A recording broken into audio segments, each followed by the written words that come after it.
Well, jeepers! You're listening to Smash or Pass with JayBee, Milly, and Smash. Hi everyone, welcome to another video on the JayBee Hello. and Milly channel. As always, we are joined by Smash.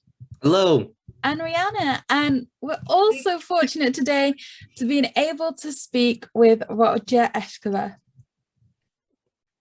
Very close. I'm sorry. No, I'm just giving you trouble. It's Eschbacher, but you will not, you're at the end of a very long line of people who have a very hard time with my last name. So including family members. So don't worry about it. I'm so sorry. Thank you so much for joining us today. Roger does have an incredible career that we're really excited to speak with them about. So acting credits, including things like Friends, Dumb and Dumber, and also for their writing. So they managed to write 5 episodes of the Mystery Incorporated series, which we all really enjoy. So we're really excited to speak with you about that, including episodes, The Wild Brood, which is one of my favorites, and also The Her Dog of Horror. So I'm really looking forward to that. Yeah, absolutely. And I guess as Milly mentioned, there's both writing credits and acting credits to your name there. Was that always the plan, or was there one that you were drawn to, I guess, in the early stages of your career? Well, yeah, from the beginning, I moved out here from St. Louis, Missouri, which is in the Midwest in the center of the United States. And so I'm out here now in California, Hollywood. And I came out here first. I ended up doing production jobs like production managing, production coordinating. I worked my way up to that from being a runner or a gopher. And but the whole idea was to be doing something creative eventually, you know, once I worked my way up through it. So at one point, I just I started doing small parts on shows that I'd be working on as a production coordinator or whatever. And I also took classes. There's a comedy theater out here called the Groundlings, and the name is based on, I think, the Shakespearean thing of like the louts and churls that would sit on the floor at a play, and they were called the Groundlings, and so that's what our comedy group was named after. And I took the classes and I got into that, and I met a lot of people who helped me get my first writing gigs, animation writing gigs, and also I got my acting agents, like my commercial agent and my theatrical agent, and that's the whole the gateway was through the Groundlings. Does that answer your question? It certainly does. Thank you so much. And I guess more on your writing, like you recently published the novel Ghost Star, which is labeled as a sci-fi adventure. Is there something about science fiction and writing that appealed to you? I love science fiction, and ever since I was a little kid, I remember reading. We used to have these odd little vehicles that would travel around to the schools. They were called bookmobiles, and they would show up at our school. And I was like, as soon as I could get into there, I would be getting books and all that. And then I don't know how it happened, but for some reason I picked up what was a science fiction book. It was called 5 Against Venus, and I'm not even sure who wrote it, but it was a real sort of like old school, sort of like 1950s sort of thing. And my little kid brain exploded at the prospects of it. I thought it was so cool, writing about distant planets and all that stuff. So that's how I got into it. And then since then, that's pretty much that in fantasy, sword and sorcery, mostly in the fantasy realm, is what I it's what I read for pleasure, and so it was a natural that I picked both of those to write novels for. So I just love it. And I think if you want me to get give the 30,000 foot view, one of the things I like about it is that when you're reading science fiction or fantasy in some cases, but science fiction mostly, you kind of like pull back from our sort of like real life experience, and it gives you a perspective on it, and it enables you to sort of like analyze and think about stuff that is going on in our world, whether it's, you know, topical stuff, but I mean, even bigger picture than that, to sort of go wide and go, you know, oh, that's why people act that certain way, or, you know, it's just fascinating to me. I love it. Right. Well, I absolutely I'm addicted to science fiction books and movies and stuff. So Me too. definitely gonna have to check out your book. I'm gonna look into that once we're done here. Please do. Oh, I'm going to now for sure. But are there any genres that you haven't written for that you'd like to? Well, you know, I mean, science, as you know, science fiction and fantasy, you know, are such broad, huge categories Right. that you can, there's still tons of stuff within there. I mean, I'd love to do some post-apocalyptic stuff. I mean, like I said, I do Arthurian fantasy and sort of young adult a space opera science fiction. But as I was saying, you know, there's so many other genres that you can, you know, or subgenres, I suppose would be a more accurate term, that you can go to. So I give myself permission to explore any of those at a future date. Yeah. That's amazing. And I honestly can't wait to see what you write in the future, because I'll admit I've been hooked. I picked up Dragon Friend that you wrote, and I was like so excited, and I've been hooked on reading that, and I'm hoping to finish it really soon. Oh, so I well, guess, thank you. First off, thank you. That's wonderful. Thank you very much. You're welcome. My mum, she's also a huge fan of like all of your writing, so I think we've definitely got the perfect guest in here. Well, how cool is that? That's so nice. Thank you. Did you have any authors who you looked up to growing up that inspired your career in writing? Yes, I would say early on, it would be people like H.G. Wells and Edgar Rice Burroughs, and then moving on up through like high school level, people like Frank Herbert, you know, with the whole Dune and all that, which is just an epic. Have any of you seen the latest manifestation of Dune? The latest Dune movie? Yeah. No. Well, okay. just flip it around here just for a second. I loved it, and I enjoyed it, and it was if you like the book, I think you'll love the movie, but you know, don't quote me on that. So. That's incredible. We'll definitely be sure to check that out, because of course, like, we're also film fanatics as well. And I guess like upon like the fact of adaptations and everything, having both written, I guess, screenplays or teleplays, and also the novels that we've been mentioning just before, if any of those novels were adapted into a TV show or a movie, would you like to be the one to write the screenplay for that?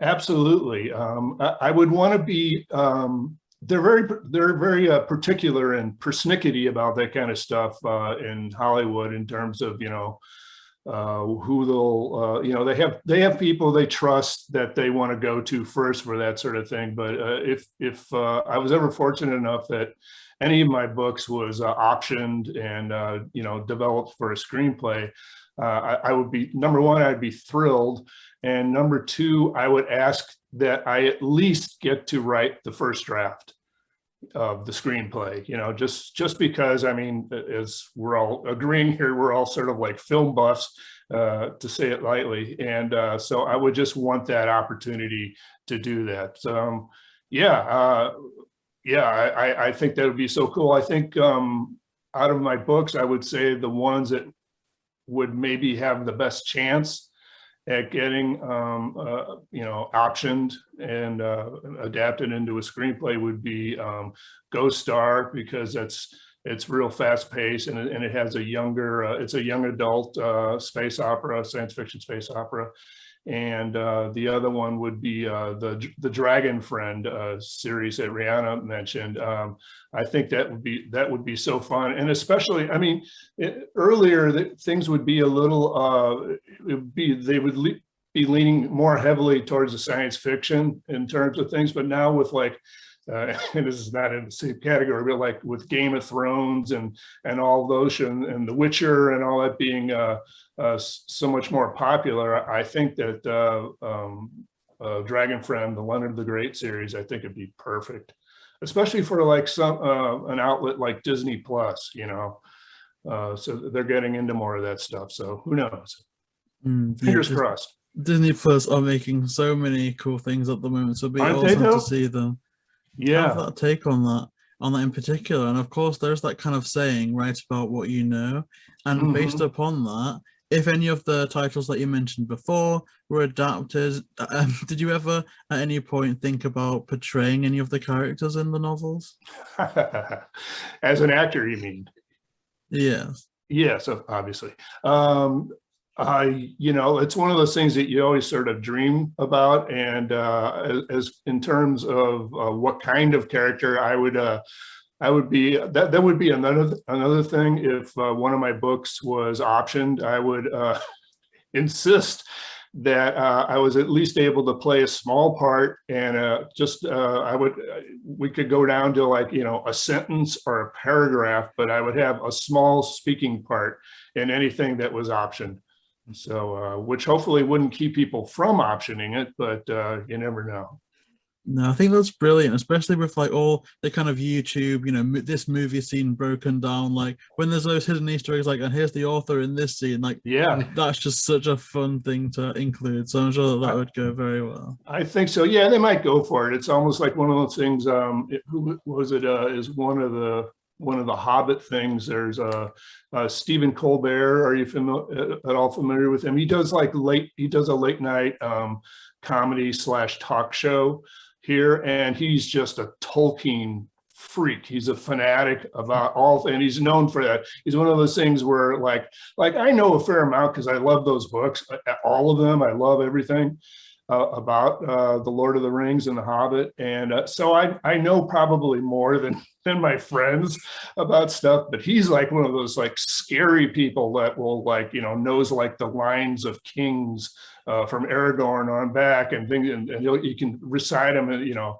and but anyway, he got a small role in the Hobbit movie. I guess, I don't know if he flew to England or wherever, or New Zealand, wherever they shot that particular scene, but he's sitting in a boat and he's got his head faced away, and I think he has an eye patch, and as a main character goes by, he's like follows him with his eye. And hey, I'd take that to get in a Hobbit movie or a Lord of the Rings movie. That is amazing. I mean, that's kind of a dream, I guess. Like, JayBee, I know when you've been watching some Scooby Doos, you've been like, oh, that's the role that I'd want. And it can just be someone sat at a table having a drink, and it's like, that should have been me. If that was Jim, that'd be me. There you go. Yeah. Yeah. Yeah, when my daughters, I have 3 daughters, and when my 2 oldest daughters were younger, I was working on a show called My Gym Partner's a Monkey, which is a Cartoon Network show. Yeah. And the producers, Tim and Julie Cahill, were very cool, and they had the character designers design 2 little panda characters that were based on my daughters, and they put them in a scene, so which was super cool. Yeah, that's awesome. Yeah, that's so sweet. Well, yeah. One question that I wanted to ask you was, one of your first writing credits was the Super Mario Bros. Super Show. What was it like writing for that? That was kind of crazy because, like you just said, it was one of my very first credits. So it's one of those things where, you know, in any profession, you sort of start not knowing anything, and then you eventually, hopefully, evolve into knowing what you're doing. And that one there, I was the head writer, not for the cartoon, but I don't know if you saw it, but it was they had live action sort of like intros and outros and stuff with Captain Lou Albano, who was a professional wrestler, played Mario, and a comedian named Danny Wells played Luigi, and they were both great. They were, you know, nice guys, fun to play with, and all that. But that's what it was. But there was a steep learning curve, which fortunately I was able to sort of keep a step above everything, learning how to do it, or step in front of everything, learning how to do it. But yeah, that was a wild show. We had all kinds of, like, you know, fun sort of like guest stars. We had, I don't know if you're familiar over there with Elvira, Mistress of the Dark, she was on there. Eve Plum from the Brady Bunch.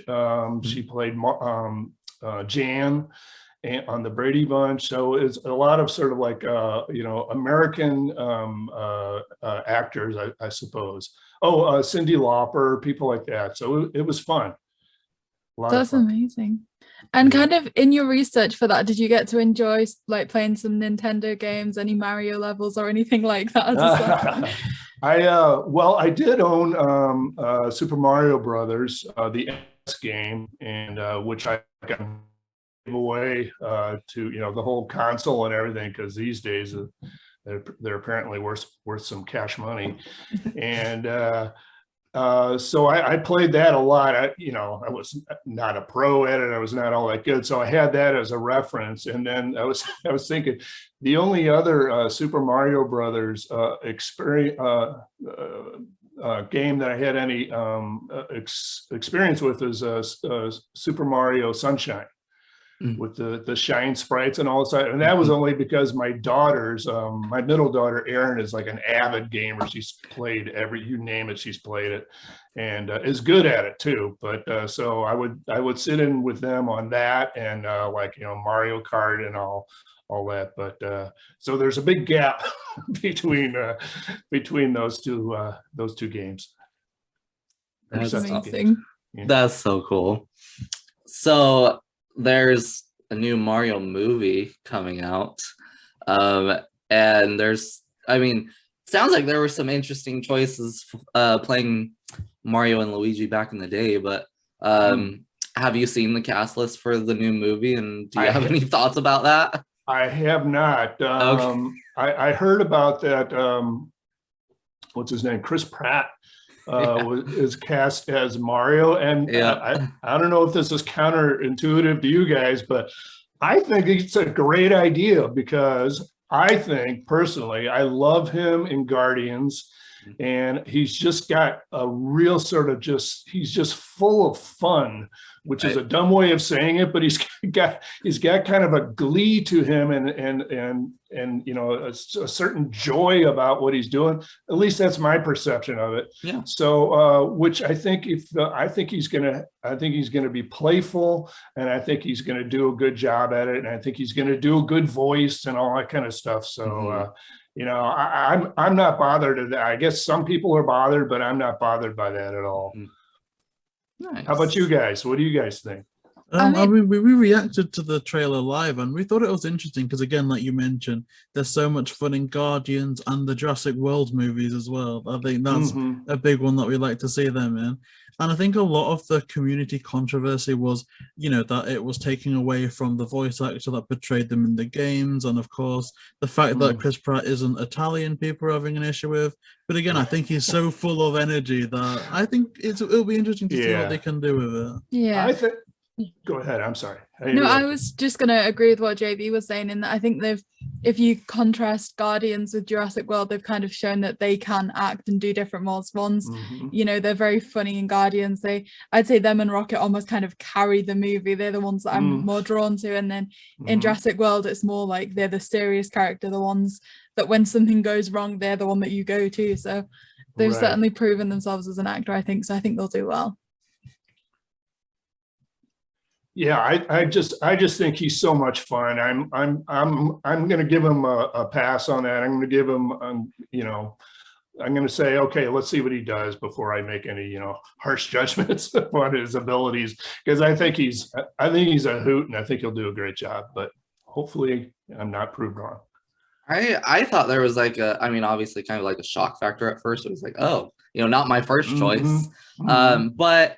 I was introduced to Chris Pratt originally in the Lego movies. He voiced Emmett in those movies. And so I'm kind of like basing it off of that, where, he was just kind of a crazy, fun, animated character. So I'm like, hey, I saw what he did in the Lego movie. He was so much fun. So I feel like gives hope, Sure. anything. So well, you just know he's going to go for it. He's going to give it 1,000%. He's going to go for it. Oh yeah, absolutely.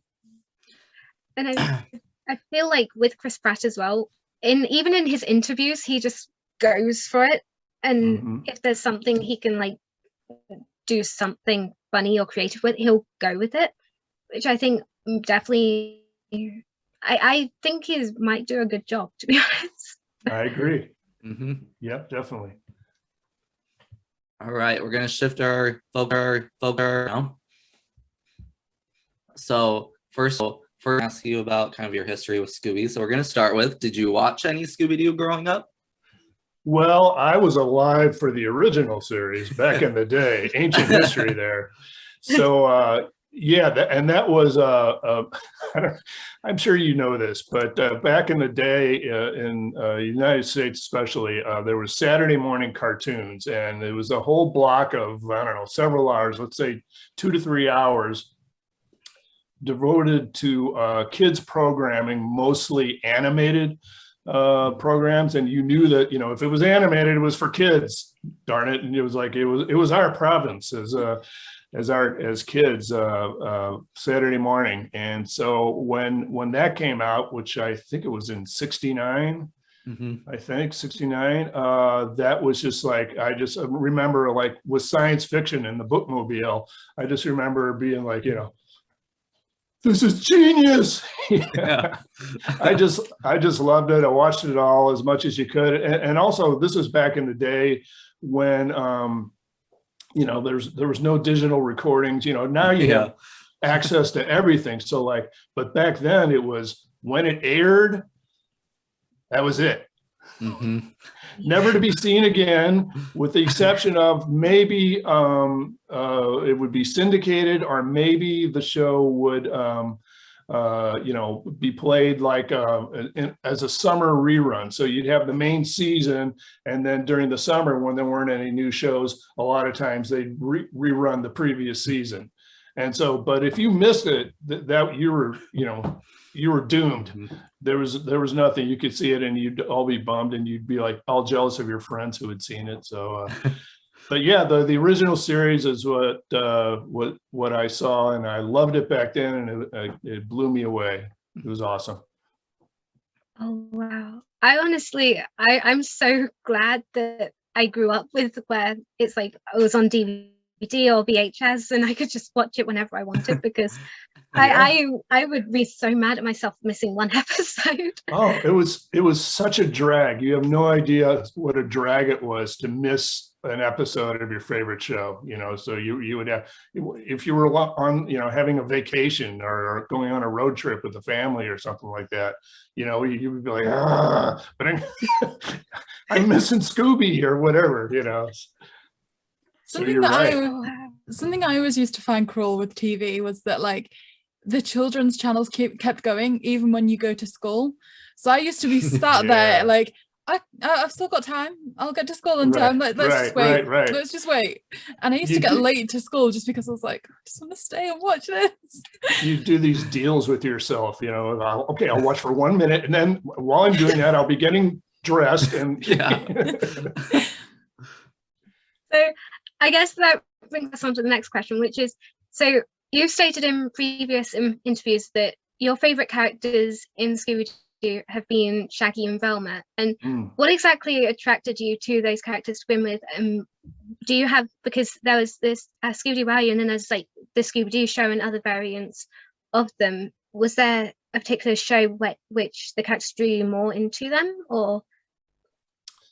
Well, I don't know. In thinking about it, I think, I mean, everybody in, you know, all the kids are outsiders, right? You know, and to me, I'm always drawn to outsiders, people that are, you know, are not the cool kids. Let's put it that way. And so I always thought that of those outsiders, of that outsider group, Shaggy and Velma were the most outsiders. So I guess this is just my perspective. That's what I liked about them, and I also liked you know, Shaggy. He's a lovable fraidy cat goofus, you know, to the extreme, and he and Scooby, you know, I've loved Scooby, of course, too, but And then like Velma, just sort of like I don't know, these days are, in more recent history, we would call them a nerd girl, but, she was the smart, the smart girl. And I always, I don't know, intelligence always draws me in on stuff. And especially so like an outsider with intelligence, I'm in. That's so cool. That's kind of stolen a question from Rhianna there, so sorry for that. But in terms of those characters, were there any other shows that you watched before Mystery Incorporated to kind of get a grasp on why you like them so much? No, I mean my the most experience that I have would be with the original series, which I loved. And then when coming into Mystery Incorporated, I just took my knowledge, and it wasn't like, that show. I think Mystery Incorporated was the plan, and I don't know if I was ever told this officially, but the plan was to take the sort of the aspects of the original characters, the fun stuff that we loved about the original characters, and sort of like develop them a little in there. So I was never like instructed to, make Velma more this or Daphne more that. It was just more like when I would, get the assignment and we would work through it and all this stuff, I was just always, to me, it was the Velma or the Shaggy or the Fred or the Daphne from the original series in now more modern settings where they have things like cell phones and mobile and computers and all that kind of stuff. A lot more and it wasn't heavy on that stuff, but it was just sort of like a technologically more updated version, which was, it's fun in its own different way. That's what kept it, you had the great older stuff, and then it was made fresh by the current setting, is how I would describe it. So I guess more on Mystery Incorporated now that we've mentioned it. It is a show that we absolutely love, definitely up there with our favorite shows of all time. But how did you come to work on the show itself? Well, animation writers and freelancers specifically are always looking for work, So, and you have your little network of people. And I have a friend of mine named Tom Shepard, who has a lot to do with a Robot Chicken. I don't know if you're all at all familiar with that. It's a fun and well-loved show over here. I said, hey, I'm looking for work, surprise. And have you heard anything? And then he referred me, he says, what you should do is they're doing a new Scooby and you should talk to the people over there. So, oh, thanks, nice tip.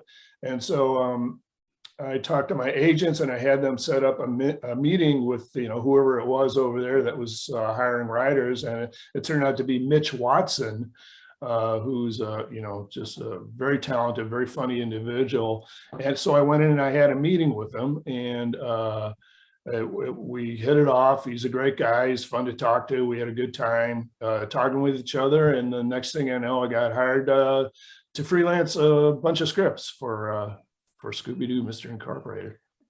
That's amazing. And when you were kind of preparing those scripts or anything, did you rewatch any old Scooby episodes? Was there anything you went back to, or that, I know you said that you were never kind of given a specification, but was there anything that you decided like, oh, I'm just going to watch that again? Or no. and I say that with respect to your question, but I knew the old series so well that I knew exactly who I was writing for, and I knew and loved the old series. So I had that sort of internalized, I'm no Stephen Colbert about the old show, but I do know and love the characters.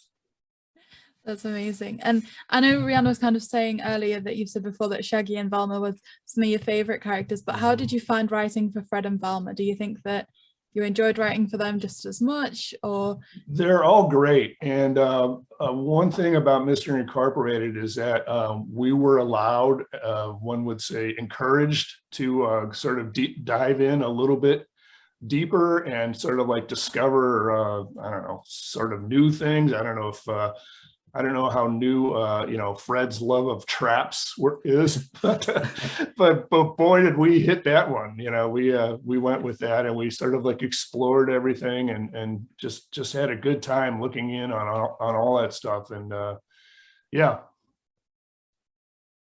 I think it was really good. There was certainly some relationships between characters that I feel like certainly developed a lot more through that series. So I think it was so. really good for that. I'm glad you think that, because that was something that we hoped to came across.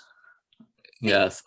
The episode, I think it was The Wild Brood, was, if it's the one I'm thinking it was a really good one for developing Velma and Scooby, because I feel like we never normally see them two have a scene together throughout, the 50 years of Scooby. And then that one episode was really prominent for, okay, these two that you never see together, we're going to put them together and right make it work. So yeah, that was kind of great. fun. And I thought it was, I personally, as the writer, I thought it was cool that I was able to sort of develop that stuff. So and that's another perfect example of us going, being encouraged to go deep, in the characters and explore that sort of thing. So I'm glad you like that. For sure. And kind of on a different aspect of writing the episodes, did you find it at all difficult to try to write an independent episode that also pertained to an overarching story? Actually, no. No. That was that was actually really nice, because people like Mitch and Michael Ryan and Tony Cervoni and Spike Brand, they all were the guys that they did everything, of course, and wrote individual scripts of it, but their authority was most strong in the 2-season story arc. And so they were like, that was what they were thinking about all the time. And then this ties into that, and the planispheric, and this segment of the planispheric disc, and, all that kind of stuff. And they had all that things, because if you think about it, I mean, most of the other writers, other than those guys, those producers, were freelancers, which means, that you're not in the office that much, if at all. And you work out of your house, out of your office, and come up with stuff and do a lot of talking on the phone. But so it would be, imagine how hard it would be to come to just, out of blue, sort of understand what they meant, by this sort of story point or whatever, it was really tough. So I was, it was very grateful that those guys were using their organizational and comedic brains to sort of figure all that kind of stuff out. And, then, what we would do is, how they would do it is they would bring, I'll just speak for myself as to how it worked. And they would bring us in and bring me in. And while I was in there, it was usually Mitch and Michael Ryan. We would, we would beat out some stuff, and they would tell me, what they were thinking, and I would, contribute my little bit to it and all that. And the whole time we were talking, I would write, make copious notes, and then go home. And by the time I went home, it was very rough, but I had a very rough sort of outline of what the episode was going to be. And then from there, I do a more formal outline, and then you sort of go through first draft, and then second draft, and then polished draft. And so it was a very sort of a neat little process where and of course all the stuff I'm doing here is all the the fleshing out. That was the for me the fun part, and they had already figured out the story. And so it was just fun to it was fun. That helped, actually. A long-winded answer to your question, but it was a lot of fun. Oh, that's awesome. That's actually interesting to hear, because I feel like at least I thought it would have been like more difficult. They were like, "Okay, we're at this point in the story, and you got to write this or whatever." But that's awesome. That was at least fun, and easy for you to jump in. Yeah, it was if I'll just finish up with just saying, it was liberating because they had figured a lot of that stuff out, and in a way they were like, okay, in this episode we're revealing da da da da da. So I mean, they would have that worked out, which is great. So I mean, and there's nothing wrong with that. It's like, as a writer, you're grateful, that you're not having to, figure out a series-wide arc in your own little episode, Right. Oh, that's great then. So this series also had an amazing cast, main cast and supporting characters. But in any of the episodes that you wrote, some of the kind of supporting characters that you included, whether it be the Wild Brood or anyone else, even Marcy, did you kind of have like a voice in your head for those characters and kind of maybe who you thought would fit the roles, or was it just kind of whoever they had just kind of fit your character? Yeah, no, I get what you're asking. I mean, if you have the sort of like the series regulars like Patrick Warburton or whatever, like when you're told that that's who's playing this character, you go, thank you. Yeah. I don't have to figure out anything. I mean, you all know what he sounds like, and so you start writing. You start channeling Patrick Warburton and doing that, or any of the other great characters. If it's just sort of like a minor sort of incidental, even like a per episode character, sometimes Mitch and or Michael would tell me who was playing it, and that helps. Anytime if it's a well-known person, a well-known actor who has a distinctive voice, and then that's like a gift from above in terms of making it easier to write that character in your script. So that's a wonderful thing, if that's what you're asking. Yeah. Good. That's good. amazing. Yeah. And I guess to follow on, to what extent did you liaise, if you did liaise, with the voice cast of the Scooby Gang or any of like the supporting characters while writing for the show?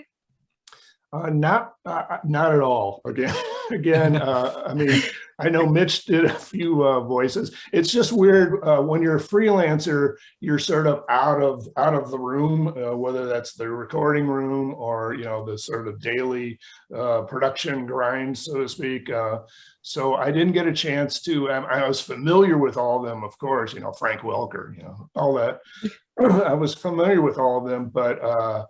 In terms of like going, being allowed to go in and like sit in, it wasn't that I wasn't allowed. It's just sometimes when you're a freelancer, on some shows you're brought in, and it's always cool to sit there on the other side of the glass and of the recording booth and see people work and all that stuff. Like on my Gym Partner is a Monkey, to reference that wonderful show again.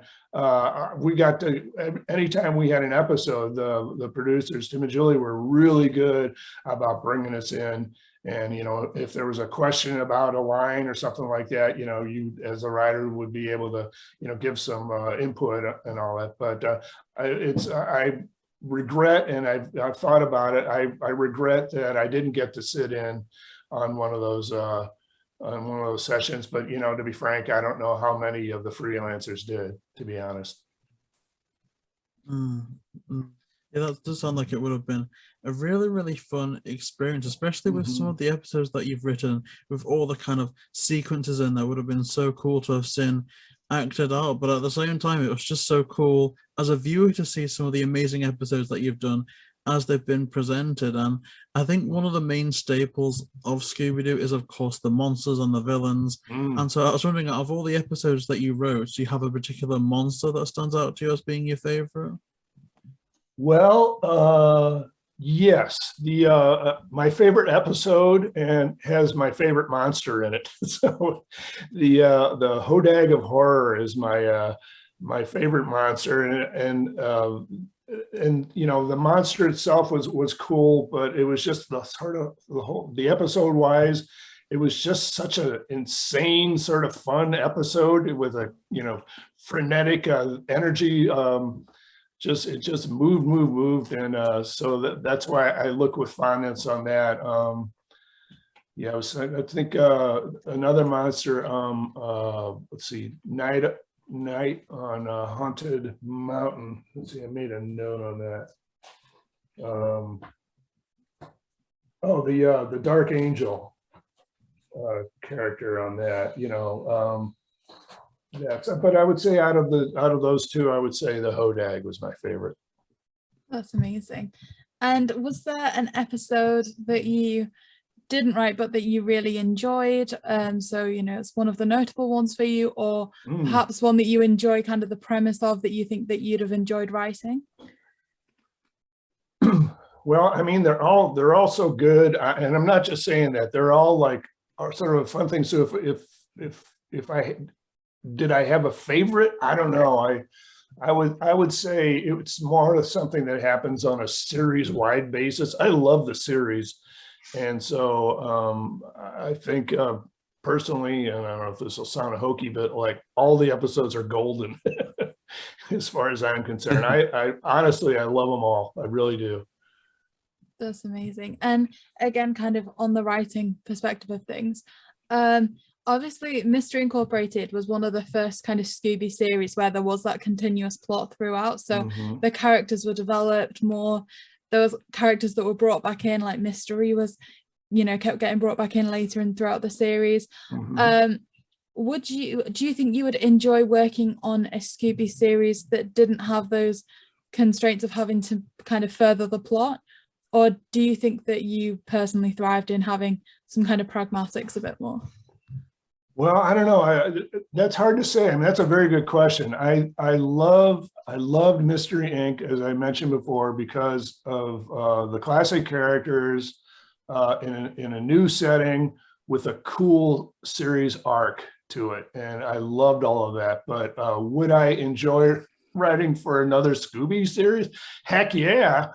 You bet I would. It's because it was so fun, and as I was mentioning, I love those characters from when I was a little kid. I love them so much that it was such a hoot to and an honor. I mean, in a way, they're sort of like American television animation royalty. You know, they're just wonderful characters, and it was a thrill, and as an animation geek and just a total fan of the series and of animation in general, I just loved writing for them. And so I would jump at the chance to write on any other series, even if it's you know, the villain of the day sort of, and that's all it is. That's fine. I would be totally cool with that. It'd be awesome.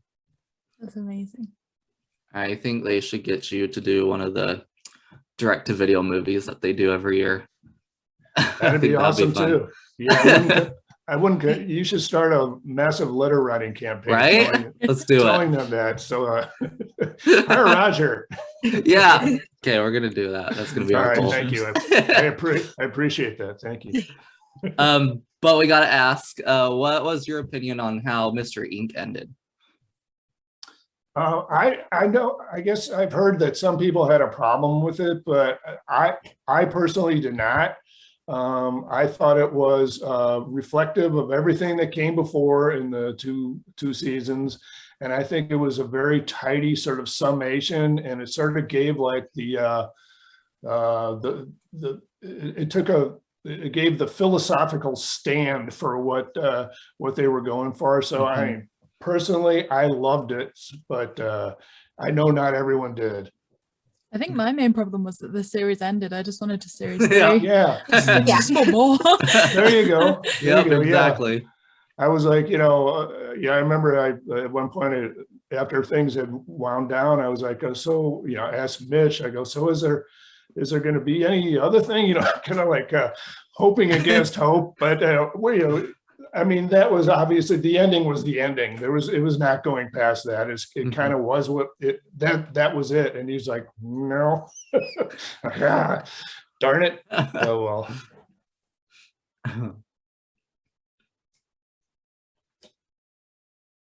So I guess moving on to more about your future and your career and everything. Recently, we had the pleasure of interviewing Morgan Baden, who wrote the second and third Daphne and Bellman novels. I'm not sure if you're familiar with them, but given your background of writing, what did you think of them? Sorry, it's a little bit of a side question, but if you've read them, what do you think? I don't know. I'm all for them. I thought it was a lot of fun. I thought it was a fun, fresh take. There you go, right there. Got it right here. Yeah, I have no complaints about him. I think she did a very good job. I think she's a good writer, and I think she really came through and like told a fun, fresh story, you know. And so no, I have no problem with those at all. I think it's really interesting as well that like one thing that I like about those books is that they're set in Crystal Cove, because I feel like the Mystery Incorporated kind of time revamped, almost like brought Scooby forward in a way that I really enjoyed.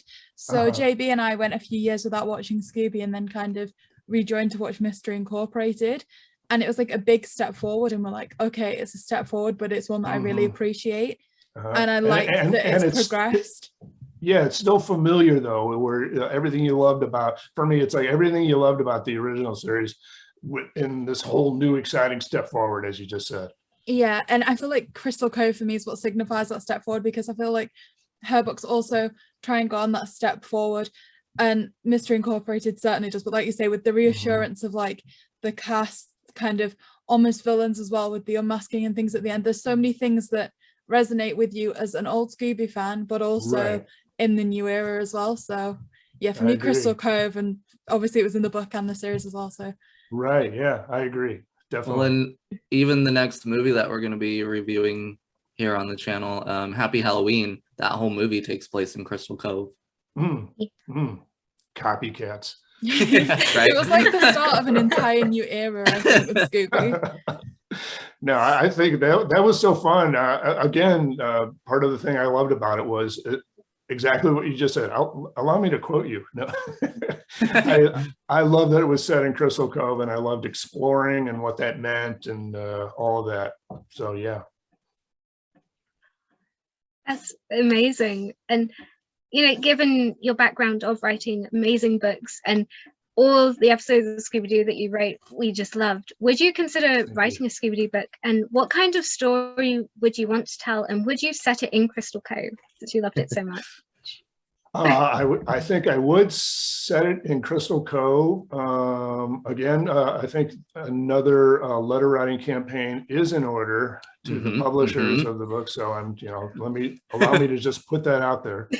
And boy, in terms of what kind of story I would tell, that's interesting. Usually, I don't know how it works in animation a lot is your agent will get you in on a certain show, and you go and you have a meeting with the story editor and or producer, and they'll give you maybe a series Bible, which is arbitrarily, let's say, papers stapled together with 10 to 20 pages with the artwork in it, and sort of what the philosophy is, explanation of the setting and all that stuff.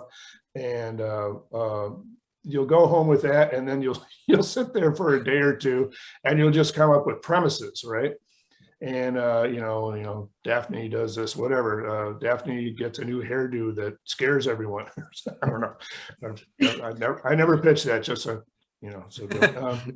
but and then you send it in via email usually, or sometimes you go in and you pitch in person, and that's how it works in animation. And I think that would be the approach that I would take with one of the novels. I would want to go and talk to the editor or the publisher or whoever was in charge of all that stuff, and see, because they'll generally have a direction. And as a writer in animation and in publishing, well, a little less so in publishing, but definitely in animation, you It's what the producers and the story editor's idea is that sort of like sets the tone and all that. And then it's your job as a freelance writer or staff writer to then take that and flesh it out. So I would want to get sort of like, because what it is you'll get the golden, like, here's a direction we want to go into. Oh, okay. Oh, that's good, because, and then you can think about it and develop it. So I think that's how I would approach it. So I guess that's, again, my extremely long-winded way of saying I don't know what I would go in with first, on a story like that. I would sort of want to go in there and feel the room and see what direction, okay, now we're going to do Fred and Scooby and Shaggy, we're going to link those guys up and we're going to go in here. So okay, what can we do with that? That would be amazing. Like I'm already reading most of your books anyway, but I would 100% read any novel or book that you did, especially if it's about Scooby. And I guess, unfortunately, unless anyone else has any questions, we're on to the last question. And first of all, thank you for coming on here. And I guess, do you have any future plans that you can share to us, your fans, all of the listeners that may be coming up or you're planning on doing soon? I can't talk about anything. I will say, though, there's been a number of things over the course of the pandemic and the lockdowns and all that kind of stuff that,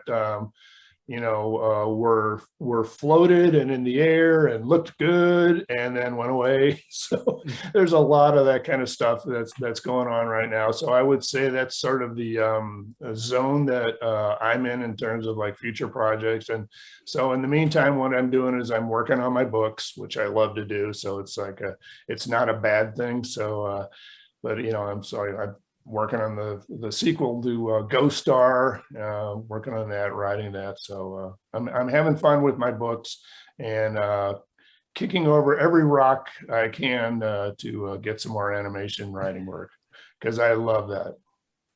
That's amazing. And we are looking forward to seeing, the future upcoming products of what you're doing, what you're writing.